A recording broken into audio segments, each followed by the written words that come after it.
désirant se rendre aux toilettes.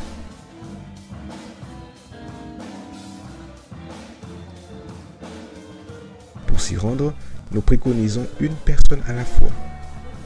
Après chaque passage aux toilettes, une désinfection se fait. Ensuite, le diacre vous accompagnera à la place indiquée. Pour votre retour à l'église, respectez les mesures d'hygiène pour le bien-être de tous. Nous vous souhaitons d'ores et déjà un bon retour dans vos communautés. Que Dieu vous bénisse.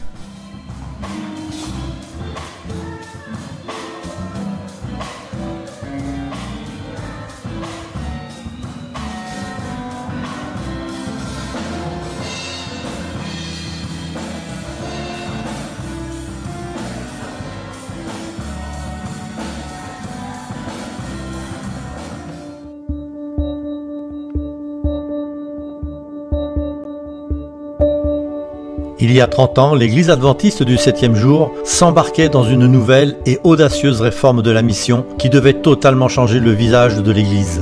Les responsables ont identifié des régions clés où la mission était en peine. Bien que le nombre de membres croisse rapidement dans certaines parties du globe, dans beaucoup d'autres, des personnes n'étaient pas encore atteintes. Il était simple de vouloir continuer à œuvrer dans les régions où tout se passait bien. Mais quelque chose devait changer si nous voulions être fidèles à l'important appel d'aller vers toutes les nations. En 1990, lors de la session de la conférence générale, la mission globale a été créée qui devait se focaliser sur la mission avec un sens renouvelé de l'urgence. Deux objectifs principaux ont été présentés. Alerter les membres d'église sur le grand nombre de groupes de personnes non encore atteintes. Implanter de nouveaux groupes de croyants au sein de ces populations. Depuis 1990, l'Église adventiste du 7e jour a pratiquement quadruplé en nombre. Des millions de nouveaux croyants ont trouvé la vie en Jésus et se sont joints à la famille adventiste. Ils sont issus de nouveaux territoires, de nouveaux groupes ethniques et de nouvelles cultures. Ils ont apporté de la joie dans les cieux et renforcé l'Église de Dieu. Nous le louons pour les milliers de nouveaux groupes de croyants qui ont été créés. Mais maintenant, nous en sommes toujours au même point. Les mamans sont toujours assises par terre pour mendier aux portes des cités surpeuplées. Beaucoup se réveillent chaque matin dans la peur du monde des esprits. Des millions de personnes dans la fenêtre 10-40 n'ont jamais entendu parler de Jésus. Seul un tiers des habitants de la planète est chrétien. 2 tiers ont d'autres religions et un nombre croissant n'en a pas du tout. Les villes grandissent très rapidement. Il y a encore des villes de plus d'1 million d'habitants n'ayant jamais reçu la visite d'un seul adventiste. Nous attendons Jésus depuis si longtemps. C'est pourquoi la mission globale continue à se focaliser sur les populations non atteintes de la fenêtre 10-40, sur les grandes villes et sur l'Ouest postmoderne sécularisé. C'est pourquoi la mission globale envoie des milliers de pionniers créer de nouveaux groupes de croyants dans les régions non atteintes et soutient les faiseurs de tentes dans les territoires vierges de présence adventiste. Et c'est aussi pourquoi la mission globale aide à mettre en route des centaines de centres urbains d'influence partout dans le monde. Aujourd'hui, 6 centres se focalisent sur les manières les plus efficaces de partager la bonne nouvelle avec les personnes n'ayant aucune racine chrétienne. Ces centres trouvent les meilleures façons de construire des ponts pour instaurer l'entente et se servent des ressources en matériel, méthodes et modèles expérimentés sur le terrain. Leur but étant de supprimer les barrières qui rendent difficile pour les gens le fait de comprendre et d'accepter l'Évangile. Nous louons Dieu pour les millions d'êtres qui ont trouvé la paix et l'espérance en Jésus depuis le lancement de la mission globale. Mais nous avons besoin de plus de pionniers. Nous avons besoin de davantage de centres urbains d'influence. Nous avons besoin de plus de prières. Il y a 30 ans, les responsables de l'Église adventiste ont eu une vision audacieuse pour la mission. Cette vision est toujours d'actualité. Entrer en contact avec les personnes qui ne ressentent pas le besoin de religion et œuvrer dans les cités grouillantes. Aujourd'hui, nous avons encore besoin de personnes qui répondent à l'appel de la mission pour atteindre ceux qui n'ont pas d'espérance, pour partager la bonne nouvelle de Jésus. Nous avons besoin de personnes qui voudront bien répondre à l'appel qui retentit encore après 30 ans. Nous avons besoin de personnes qui choisissent de dire « J'irai ».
Bonsoir chers amis, à vous qui nous recevez chez vous. Nous sommes heureux de pouvoir vous accueillir de nouveau sur notre chaîne YouTube de l'Église adventiste du 7e jour de La Brousse en Guadeloupe. Alors ce soir, mercredi, nous voulons passer, c'est vrai, un moment dans la prière parce qu'en effet, notre Dieu est digne d'être loué, digne d'être adoré. Donc nous allons l'adorer, le louer, nous allons pouvoir aussi faire monter vers lui nos prières de confession et aussi de supplication parce que notre Dieu désire nous entendre lui demander. Car c'est lui-même qui a dit « Demandez et l'on vous donnera ». Et avant de pouvoir partager avec vous pendant quelques instants une méditation, j'aimerais vous inviter là où vous êtes à pouvoir incliner votre tête pour que nous puissions prier ensemble. Nous allons prier. Notre Dieu et notre Père, en ce soir, tu nous permets de pouvoir entendre de nouveau ta voix. Et c'est ce que nous voulons faire à cet instant. C'est pourquoi nous te prions de bien vouloir nous disposer, notre être tout entier. Te remerciant, Seigneur, de ce que tu nous as accordé une journée de plus, la possibilité de voir, de faire, d'entendre encore et encore. Dispose-nous tout entier, bénis-nous encore, tandis que nous apprêtons à entendre ta voix. Nous t'en prions ainsi au nom de Jésus. Amen. Ce soir, si vous êtes chrétien ou même si vous ne l'êtes pas, je dois vous dire que vous avez une conscience. Et cette conscience, elle devrait vous parler. Donc ce soir, nous allons parler, comme je le disais, échanger, où je vais vous dire certaines choses concernant votre conscience, qui est là, non pas par hasard, mais pour un but bien précis. Et j'aimerais, pour commencer, vous inviter à prendre votre Bible, vous inviter à prendre note de ce passage que je vais lire, tiré du livre des Actes des Apôtres au chapitre 24 et au verset 16. Actes des Apôtres, chapitre 24 et verset 16 qui déclare ceci. C'est pourquoi je m'efforce d'avoir constamment une conscience sans reproche devant Dieu et devant les hommes. Je reprends. C'est pourquoi je m'efforce d'avoir constamment une conscience sans reproche devant Dieu et devant les hommes. L'histoire nous est rapportée il y a de cela environ 36 ans. En 1984, un avion de la compagnie Avianca s'écrasa sur le flanc d'une montagne en Espagne. Et comme vous le savez, lorsqu'il y a accident d'avion, la chose primordiale, c'est de pouvoir retrouver les boîtes noires. Et donc, les enquêteurs vont pouvoir retrouver les boîtes noires de cet avion qui s'était écrasé. Et là, en les analysant, ils vont se rendre compte qu'il y avait une voix synthétique qui venait du système d'alarme et qui répétait encore et encore à l'équipage « Remontez, remontez, remontez » pendant plusieurs minutes. Et au bout d'un moment, le pilote va faire quoi? Le pilote va, on va l'entendre sur cette bande sonore dire « Tais-toi, gringo ». Et là, il va aussi couper ce système d'alarme. Et après quelques secondes, peut-être même quelques minutes, plus rien, l'avion s'est écrasé.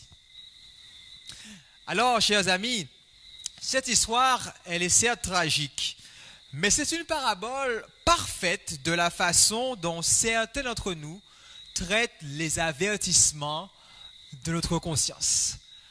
Entendez-vous votre conscience vous dire « Attention, attention, attention, tu es sur une mauvaise voie, tu vas sur une mauvaise pente. » Nous commençons à faire quelque chose que nous ne devrions pas faire. Et à ce moment, notre conscience nous dit « Ne le fais pas, c'est mal. » Et je suis sûr que pour vous qui nous écoutez, eh bien, vous savez de quoi je suis en train de parler. Ne le fais pas, c'est mal. Alors, à ce moment, si nous éteignons notre conscience et agissons quand même comme nous l'avions prévu, nous ne nous sentons plus seulement coupables, mais nous sommes véritablement coupables. Parce que notre conscience peut nous dire, mais ce que tu es sur le point de faire là, ce n'est pas bien, tu seras coupable. On se dit, bon, ben, tais-toi, je ne veux pas t'entendre. Et si on agit comme ça et qu'on fonce malgré tout dans la mauvaise direction, à ce moment, on devient véritablement des coupables. Et lorsqu'il s'agit de coupables, lorsqu'on parle de coupables, vous serez d'accord avec moi en disant que la plupart des personnes, elles n'aiment pas se sentir coupables. C'est un sentiment qu'on n'aime pas avoir, car il n'est pas agréable. Cependant, la culpabilité n'est pas le problème, parce qu'elle n'est pas une cause. Elle est un effet. Et chaque fois que nous faisons quelque chose de mal, nous devrions nous sentir coupables. Je répète, chaque fois que vous faites quelque chose de mal, normalement, vous devriez vous sentir coupable. Et si vous ne vous sentez pas coupable, c'est qu'il y a un problème. Et véritablement, telle est l'œuvre de la conscience. Nous éveiller, nous montrer que nous allons faire un mauvais choix, prendre une mauvaise décision et par la suite faire naître en nous ce sentiment de culpabilité. Ainsi, on pourrait dire que si on ne veut pas se sentir coupable, nous devrions comprendre alors ce qu'est la conscience, comprendre comment elle fonctionne, quel est son rôle, quel rôle est-ce qu'elle joue dans la vie d'un chrétien qui veut être victorieux. D'accord? Vous voulez être victorieux? Comprenons ensemble quel est le rôle de la conscience et qu'est-ce que la conscience. Alors, le plan de Dieu, ou dans les plans de Dieu, il voulait que notre conscience nous avertisse des implications morales de ce que nous faisons. La conscience a été prévue pour réagir à l'anarchie, pour réagir aussi face à l'irresponsabilité. Et dans notre conscience, c'est là que sont enregistrées la culpabilité, ce sentiment de culpabilité, mais aussi la honte et même la peur du châtiment. Dieu a placé dans la conscience la fibre même de l'âme humaine afin qu'elle puisse agir comme un système d'alarme automatique qui nous dit « remontez, remontez, ne fais pas ci, tu ne peux pas te permettre d'aller par là » et ainsi de suite. Avant que nous puissions nous écraser, avant que nous ne puissions brûler.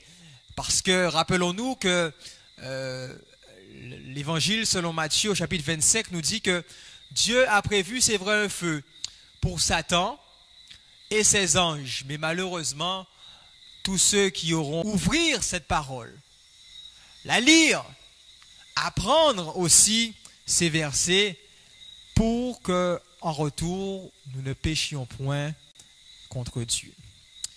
Il est important de comprendre qu'il est possible aussi de pouvoir émousser la conscience ou même pouvoir la rendre inefficace. Et c'est pourquoi certaines personnes, au bout d'un moment, comme on le disait, leur conscience leur reprochait certaines actions, leur montrait qu'ils étaient coupables. Mais à force de s'enfoncer toujours plus dans la mauvaise voie, dans le péché, mais finalement, notre conscience est tue. Elle n'a plus d'impact dans notre vie, elle ne nous parle plus. Et si nous résistons à la voix de la conscience, ou si nous la gardons mal informée, puisque cela aussi est possible, qui, si on a commencé à un moment de prendre la parole de Dieu comme étant notre fondement, comme étant la base, comme étant le guide, et finalement on se dit, bon, ben, c'est quelque chose de dépassé, de démodé aujourd'hui, je préfère écouter ce que la société me dit, ce que la science me dit, ainsi de suite. Donc notre conscience devient mal informée. Donc en faisant cela, elle cessera de fonctionner ou alors elle va commencer à fonctionner mal. Et c'est ce que nous ne voulons pas, que notre conscience fonctionne mal. Chers amis, il est dangereux de pouvoir détruire la conscience ou de prétendre qu'elle n'existe pas. Dans Luc 9, verset 62, voici ce qu'il nous est dit. Jésus lui répondit, « Quiconque met la main à la charrue et regarde en arrière n'est pas bon pour le royaume de Dieu. » Et au travers de cela, Jésus nous dit tout simplement que la personne qui avait commencé à le suivre, à prendre sa parole pour appui, la personne qui a connu la vérité en d'autres termes et qui par la suite l'a rejetée, eh bien, cette personne, son cas, sa situation est beaucoup plus grave que quelqu'un qui n'a pas connu la vérité.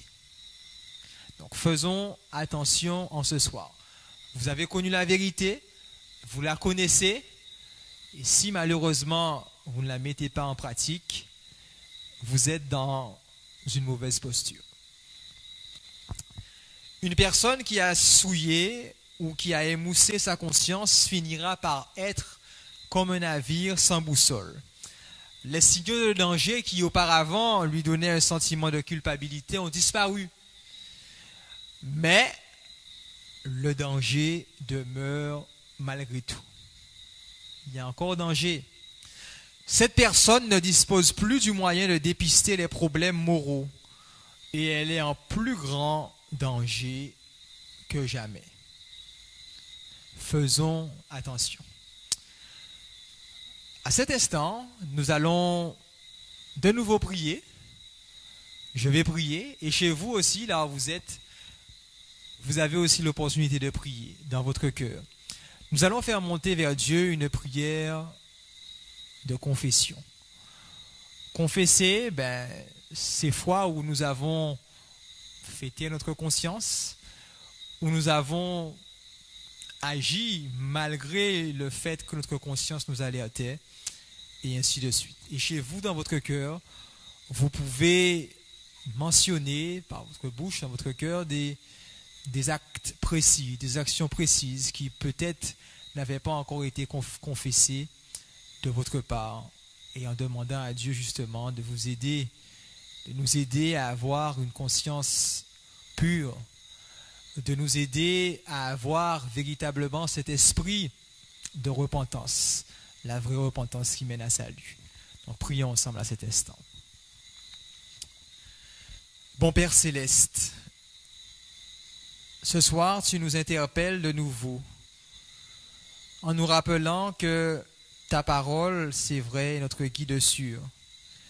Mais malheureusement, bien des fois, Seigneur, nous sommes passés outre de cette dernière, faisant, disant, regardant des choses qui n'étaient pas en conformité avec ta parole, Seigneur, malgré le fait que tu nous interpellais au travers de notre conscience.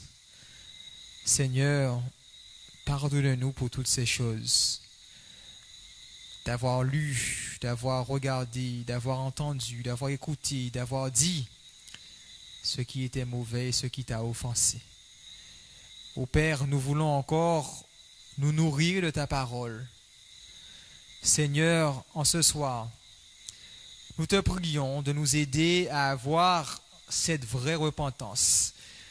Repentance qui nous poussera non point à faire taire notre conscience, mais une fois, Seigneur, que tu nous auras lancé ces signaux d'alarme pour que nous puissions arrêter, nous détourner et revenir sur le bon sentier, le droit sentier. Éternel, que ton esprit nous accompagne encore, nous guide. Pardonne-nous encore pour tous ces mauvais choix, toutes ces mauvaises décisions, tandis que nous sommes encore en vie. Nous te prions ainsi, dans le doux nom de Jésus. Amen.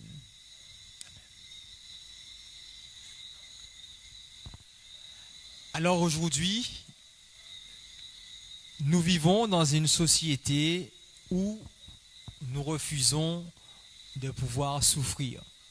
Et c'est normal, puisque personne n'aime souffrir.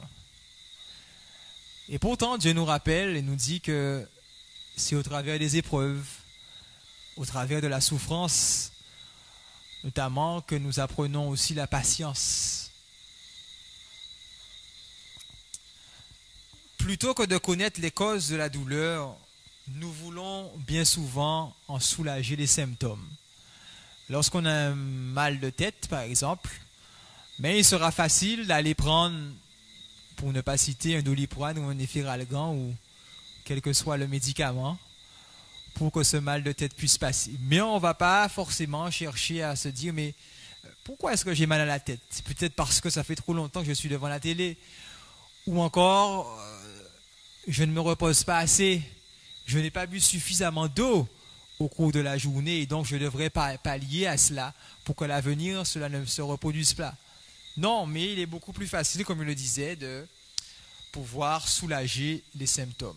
Je veux avoir une conscience programmée par la parole de Dieu et je veux qu'elle soit très sensible. Qu'en est-il de vous? Désirez-vous la même chose? Avoir une conscience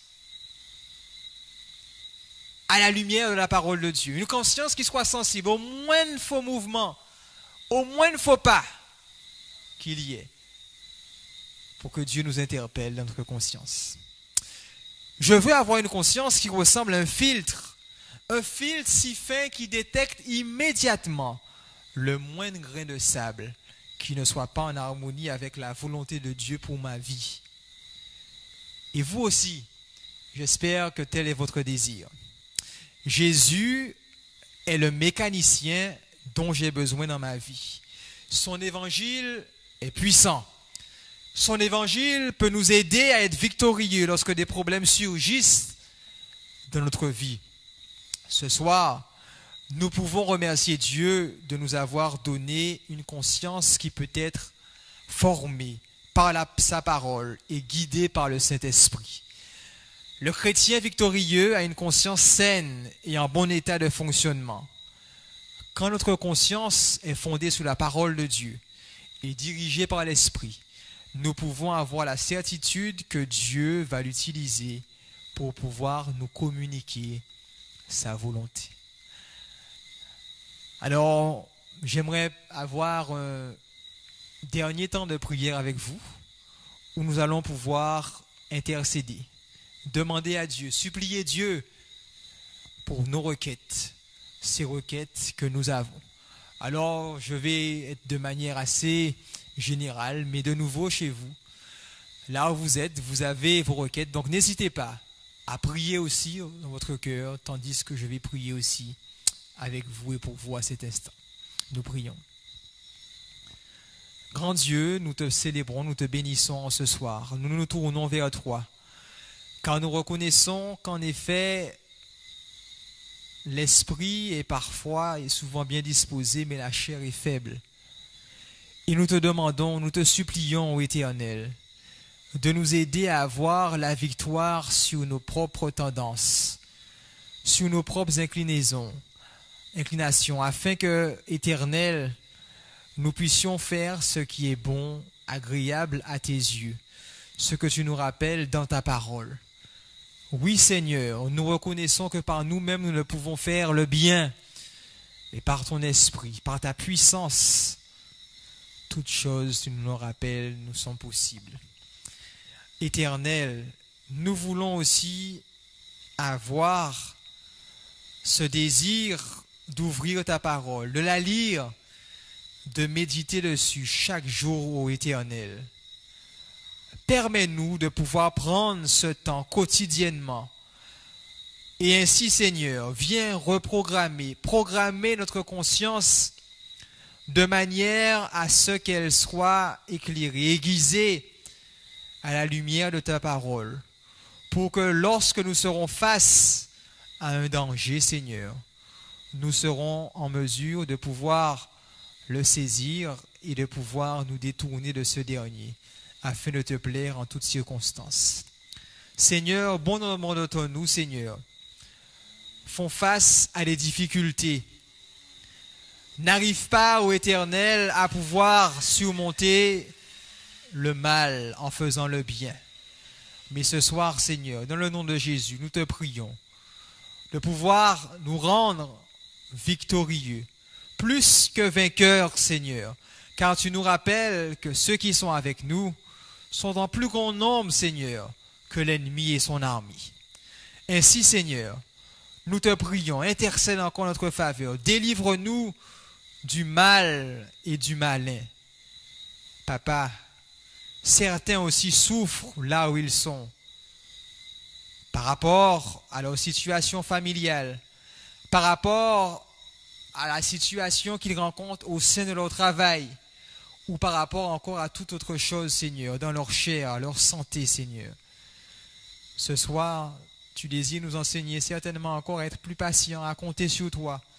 Je te prie, Seigneur, de pouvoir apporter ce soulagement à tous ceux qui sont dans la souffrance, Seigneur, qu'ils regardent à toi et qu'ils se rendent compte, Seigneur, que leur cas n'est pas perdu, que tu entends les prières, que tu désires répondre encore à leurs prières. Viens, Seigneur, agis. Viens nous soutenir.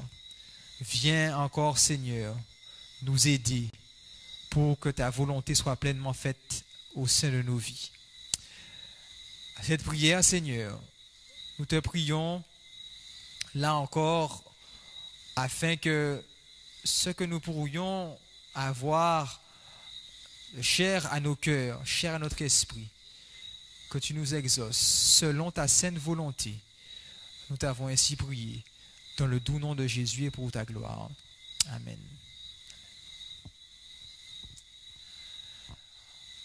Mais nous voici parvenus à la fin de ce service. Et j'espère que ces quelques paroles d'encouragement, ces quelques piqûres de rappel nous ont servi et vont encore nous servir pour qu'à l'avenir, nous soyons en mesure de faire pleinement la volonté de Dieu et que cette conscience qu'il nous a donnée soit véritablement éclairée, animée par son Esprit Saint. Que Dieu vous bénisse, passez une bonne nuit, une bonne soirée et à très bientôt sur encore notre chaîne YouTube.